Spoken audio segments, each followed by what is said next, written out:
In today's video, I'm going to teach you how to get email notifications for responses. By the end, you'll have a quick, reliable way to know the moment someone submits your form without constantly refreshing or checking manually.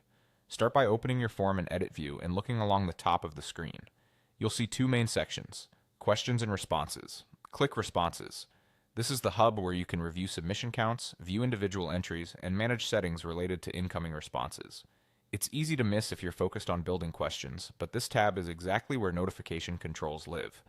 With the Responses tab open, look toward the top right area of that section. You'll notice a small Google Sheets icon, which is used to link your form to a spreadsheet. Right next to it is the three dots menu, also known as More Options. Click the three dots. This menu houses several response-related controls that aren't immediately visible on the main screen, and it's where you'll enable notifications. From the menu, choose Get Email Notifications for new responses. When you select it, a small check mark will appear next to that option, confirming it's active. That's it, notifications are now on. From now on, whenever someone submits your form, an email will be sent to the account you're using to edit the form. If you ever want to turn notifications off, return to the same menu and select the option again to remove the check mark.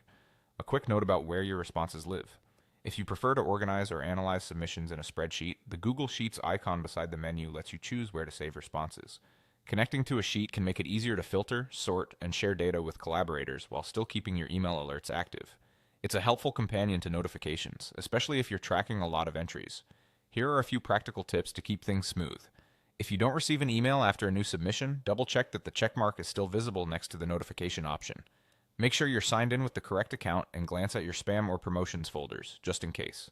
Also, remember that notifications apply to the editor account that enabled them, so each collaborator can choose whether they personally want alerts. That's the complete process. With the Responses tab, the three dots menu, and a single toggle, you'll never miss a new entry again.